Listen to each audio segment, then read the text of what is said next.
Greetings. I saw this YouTube community post which TEOTW Ministries put up last Thursday, and the part that stood out for me was the emphatic declaration that, quote, according to Scripture, all slaves taken on slave ships were Israel, end quote.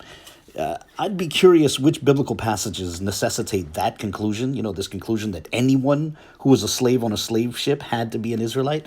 And, I figured that while we wait for clarification from the TEOTW twins or anyone else who might agree with them on this particular point, perhaps this might be an auspicious time to make a very short video on Deuteronomy 28 and the fallacy of the undistributed middle.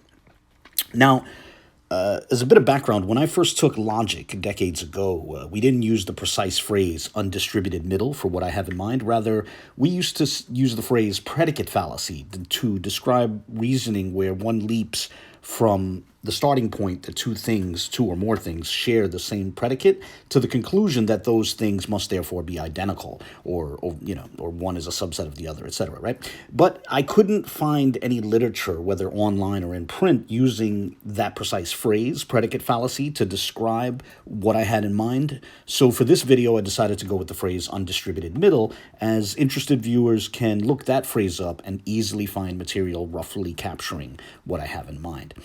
So to jump right in, let's consider a basic argument in the form of a simple syllogism. Premise 1, Israelites would be on ships. Premise 2, this person was on a ship. Conclusion, therefore, this person is an Israelite. That argument has basically the same logical structure as the following argument. Premise 1, house cats are mammals. Premise 2, this person is a mammal. Conclusion, therefore, this person is a house cat. I hope at this point you can see a problem here, right? I would propose that the basic logical structure of these arguments might be summed up this way, where two different things represented by the variables x and y each bear the same predicate, p, and then one concludes that they are therefore identical. Now, a more careful discussion on the undistributed middle might move away from that sort of simple description and instead propose a scenario where one thinks of different sets, such as the set of things which are cats, the set of things which are mammals, and while, of course, noting that there can also be a set of things which are mammals, yet not cats. In short, within the set of things which are mammals, there are all sorts of subsets. There are mammals which are cats, or dogs, or bears, or humans. And you can fall within one subset and thus bear a predicate which members of another subset also bear, but that does not mean you are therefore a member of that other subset, right?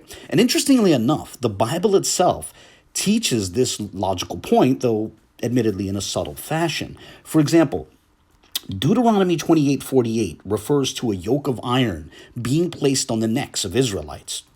But that does not preclude Jeremiah 28:14 from referring to a yoke of iron being placed on the neck of non-Israelites. Likewise, Deuteronomy 28:64 refers to Israelites being scattered into all nations. But that does not preclude Ezekiel 30:26 from referring to non-Israelites being scattered into all nations. So think about the implications of those verses. The Bible is making clear that it is possible for non-Israelites to also have experiences like those described in Deuteronomy 28. So an argument along the lines of Deuteronomy 28 describes Israelites as having this sort of experience. This person had that sort of experience, therefore this person is an Israelite. That argument is not only deductively invalid, but also unjustified within the scope of the Bible itself. And so with that in mind, as we draw to a close, circling back to specifically persons who had been slaves on ships, we now have genetic evidence making it pretty clear that they cannot all descend paternally from the same Bronze Age progenitor, right? Whoever that may be. That would mean they can't all descend from Jacob or anyone else, right? They do not have a common Bronze Age patrilineal progenitor, right? And so the background to TEOTW Ministries' post was actually them being bothered by people bringing up that genetic evidence. And they were trying to insinuate that Scripture trumps the genetic evidence. But the issue here is not scripture. Rather, the issue is their own, TEO Ministries' own, eisegetical leaps. These eisegetical leaps that they make when interpreting scripture. There are hidden premises which they assume, yet which don't seem to have any scriptural support. So, for example, when we were discussing, the set of cats and the set of mammals, one might want to object there that the argument, this person was on a ship, therefore this person was an Israelite, is just like the argument, this animal is a cat, therefore this animal is a mammal. The problem is that while we agree on the hidden premise that all cats are mammals, we do not agree on the hidden premise that all persons on slave ships have to be Israelites.